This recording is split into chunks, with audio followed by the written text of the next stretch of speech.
One thing was I was undergoing 2 divorces at the same time, which can be rather traumatic. I was really broke, and things didn't look too good. What if I told you that one of the greatest musicians of all time carried a secret so dark, so haunting, that it followed him to his final days? Marvin Gaye, the voice behind timeless hits, lived a life filled with fame, tragedy, and secrets that he only revealed before his death. Starting here, Marvin Gaye was more than just a singer. He was a legend. Even though he was a man with problems that no one could see behind the music, his calm voice and soul-stirring songs made him a hero. He was a symbol of success around the world, but his domestic life was falling apart behind the scenes. Martin's inner fears, like fame, drugs, and a complicated relationship with his father, held him back. Even though he reached the top of the music business, each hit song made him feel worse.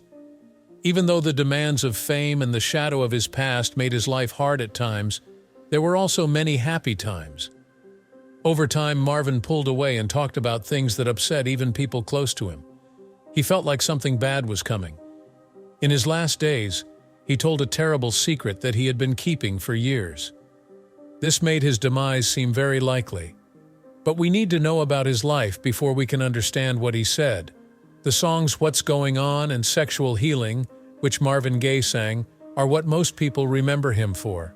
Millions of people still feel those songs today.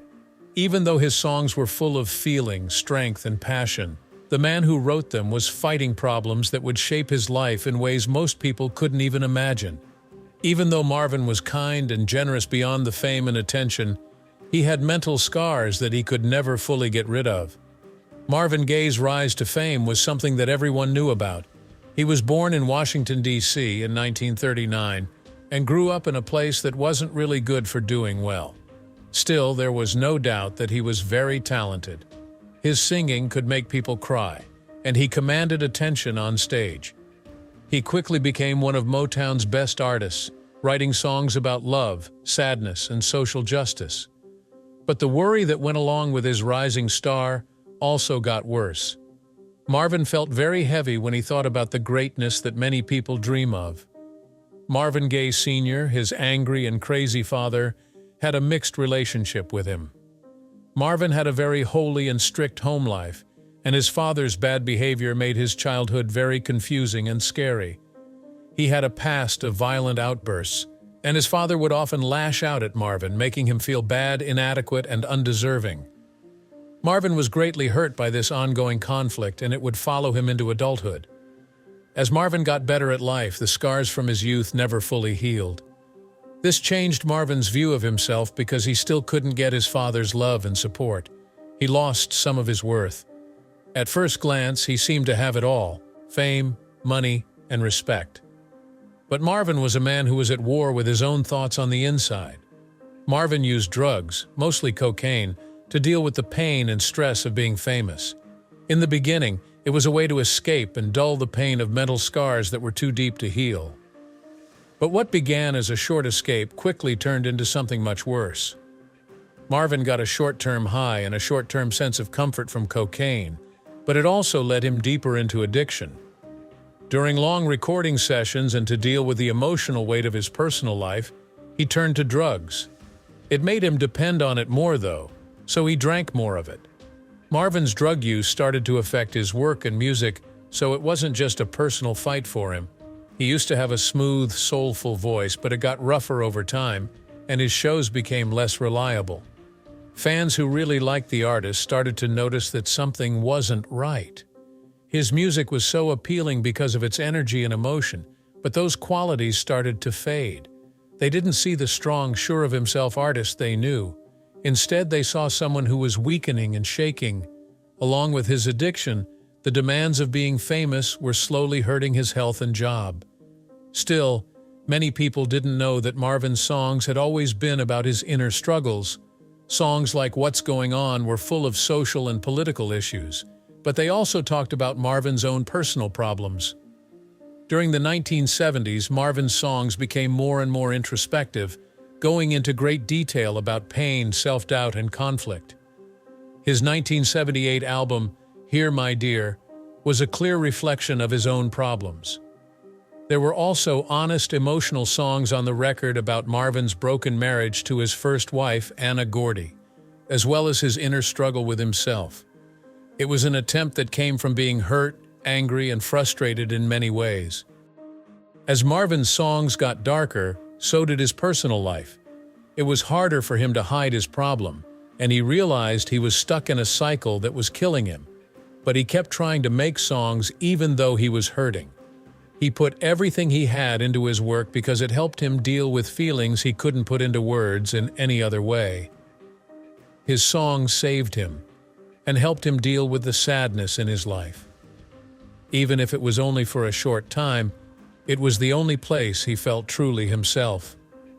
But none of these problems, Marvin's addiction, the pain from his past, or the changes in his personal life, could prepare him for the terrible secret he was about to tell. It was a terrible, scary secret that finally fit with the sad story of how he died. Even with all the fame and recognition, there was something in Marvin's life that seemed fated to end in tragedy, a fate that he, himself, predicted in the weeks leading up to his death. Marvin Gaye's life had always been full of really high and really low points. The music, the glory, and the admiration were always the same for him. Although kind on the outside, this man was tortured by his past. As his addiction got worse, something changed inside him. He changed how he acted. He began to be honest about his fears, which gave off a sad vibe that no one else could miss. People who knew Marvin well would later remember how upsetting it was when he talked about the future in the weeks before he died. Marvin thought that a dark cloud above him meant that something bad was coming his way. In the days that followed, Marvin's nervousness got worse. He was specific. It wasn't just a general feeling of being uncomfortable. He told other people that he thought he was in danger and was afraid for his life. Marvin wasn't new to violence. Because Marvin's father was violent when he was young, he had always been anxious. It was well known that Marvin Gaye Sr., his father, abused both his mother and Marvin. Those early years left scars that never fully healed. As an adult going about his job, Marvin tried to get away from his father, but the emotional damage had already been done. He told his family and friends a terrible secret in the weeks before he died. He thought his father was going to kill him. At first, it seemed like Marvin was worrying about nothing, that it was just another dark thought that was bothering his already broken mind. But as he talked more about it, people close to him couldn't shake the feeling that something wasn't right. It seemed like Marvin knew what he was talking about when he said scary things about the end of the world. Martin and his father had always had a hard time getting along. Marvin Gaye Sr. wasn't just any dad.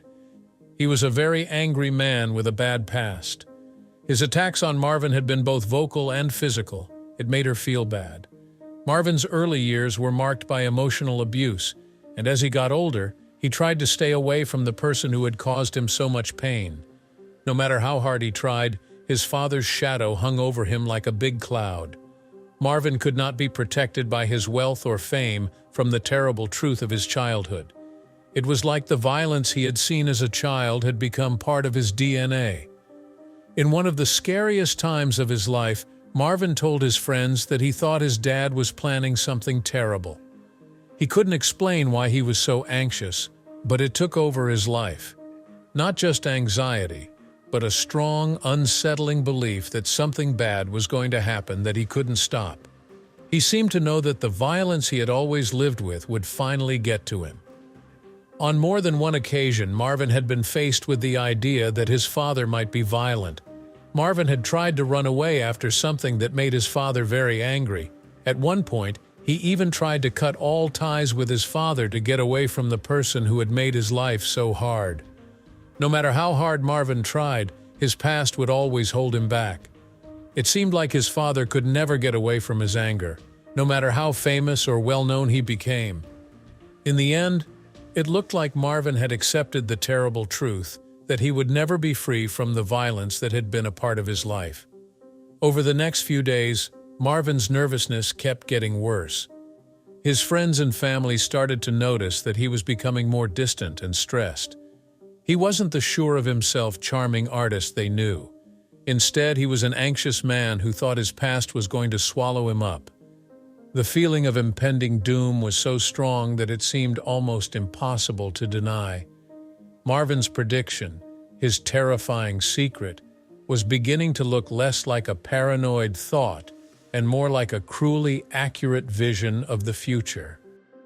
The final tragic chapter of Marvin Gaye's life was marked by an event so shocking that it seemed to shake the very foundation of his legacy. On April 1, 1984, the music world and the world in general lost one of its most iconic figures. Marvin Gaye was 44 years old when he was fatally shot by his father, Marvin Gaye Sr., in a confrontation that occurred inside their family home.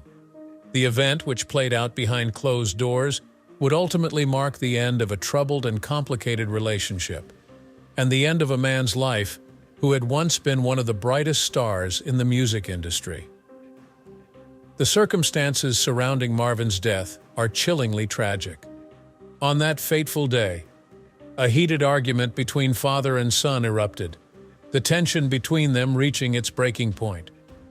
It wasn't the first time they'd clashed, but this time the confrontation escalated in a way no one could have anticipated. In the midst of their argument, Marvin Gaye Sr. pulled a gun, a weapon that had long been a part of the tension between them. What happened next was both brutal and shocking.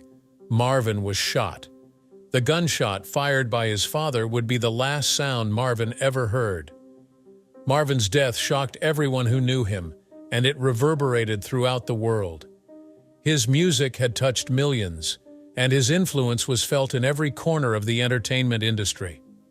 From his timeless hits like What's Going On to the sensual anthems like Sexual Healing, Marvin Gaye had built a legacy that transcended genres and generations.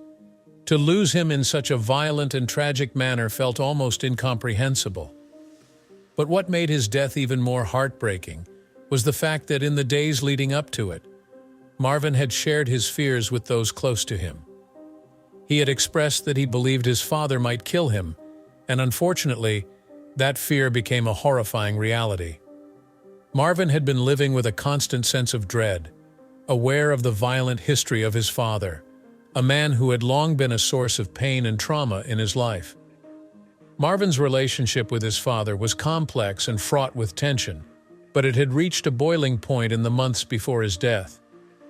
Marvin had tried to distance himself from his father over the years, but the emotional scars from their tumultuous relationship were never far behind. For Marvin, there was always an underlying fear that his father's anger would one day consume him entirely. And tragically, that's exactly what happened. After Marvin was shot, the world reacted with disbelief and sorrow. It wasn't just the loss of a musical icon, it was the loss of a man who had fought his whole life to overcome the shadows of his past. The suddenness of his death was jarring, and it left many wondering what might have been done to prevent such a devastating outcome.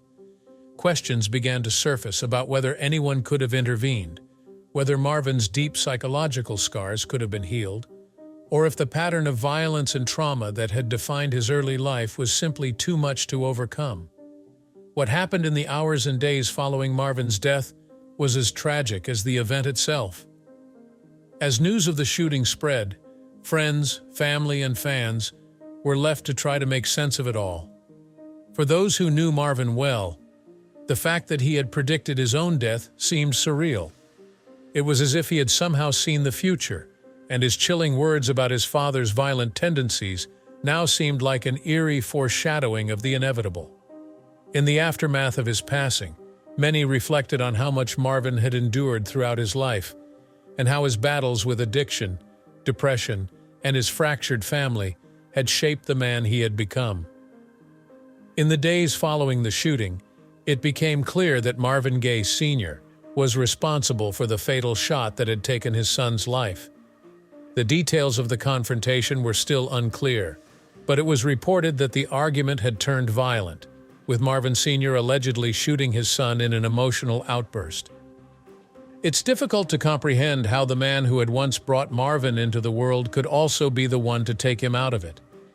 It was a tragic, incomprehensible moment in a long history of emotional turmoil between the two. Marvin's death left a void in the music world. His songs had been a voice for the oppressed, for the troubled, and for the misunderstood. His music captured the struggles of the human experience with unmatched honesty and raw emotion. It's impossible to separate his personal pain from the beauty of his art. The two were intertwined, and his struggles gave birth to some of the most powerful and soulful music ever created. His death raised difficult questions about fame, family, addiction, and the complicated ways that personal trauma can shape a person's life. In the years that followed Marvin's passing, his legacy continued to grow. His music, especially albums like What's Going On, remained timeless, resonating with new generations of listeners who saw the depth of pain and reflection in his songs. But Marvin's tragic death also brought attention to the unresolved issues he had faced throughout his life. It became clear that the psychological and emotional toll of his past, his father's abuse, his addiction struggles, and his constant battles with depression had taken a much greater toll on him than anyone had realized. But perhaps the most haunting question that lingered after his death was, could it have been prevented? Could Marvin's fears have been taken seriously enough to stop the tragedy before it happened? Could the trauma of his upbringing have been healed in time to give him a chance at a healthier life? These questions continue to resonate, and they serve as a reminder of how deep the impact of a painful past can be, especially when unresolved trauma is left to fester. Marvin Gaye's death was more than just the end of a musical career. It was the tragic, senseless end of a life that had been marked by so much potential and so much pain. For those who loved him, the loss was devastating. For those who listened to his music, the impact was immeasurable. And for those who knew the inner workings of his tortured mind, the loss of Marvin Gaye was a painful reminder of how much pain a person can carry, and how that pain can sometimes lead to a tragic, irreversible outcome. But Marvin's tragic death also brought attention to the unresolved issues he had faced throughout his life. It became clear that his past mental and emotional problems, including being abused by his father, having problems with drugs, and always being depressed, had hurt him a lot more than anyone had thought. There was a huge hole in the music world when Marvin Gaye died. Not only did we lose a great artist, but it was strange how the problems he had in real life seemed to reflect in his music. In retrospect, the pain he sang about so beautifully in songs like What's Going On and Mercy, Mercy Me, The Ecology, seemed almost prophetic. They gave voice to his own inner fights with the world around him. His last moments, filled with fear of his violent father and the deep scars of a troubled past, have made his memory even more haunting. Marvin's music had always been a bit of a mirror of his rough life. His battles with addiction, family problems, and being alone were a big part of his writing, which made it even more powerful and sad after he died. Even though Marvin Gaye's life had some dark sides, his music is still loved by people all over the world. His songs are still about love, social justice, and how vulnerable people are. Some of their most famous songs, like Sexual Healing and Let's Get It On, bridge the gap between personal feelings and bigger social messages. Marvin had a huge impact on many artists, and his emotional depth and musical innovation can still be heard decades after he died. Thanks for watching. If you found this video interesting, don't forget to like, share, and subscribe for more content. Hit the bell icon to stay updated, and click on the next video popping up on your screen. See you next time.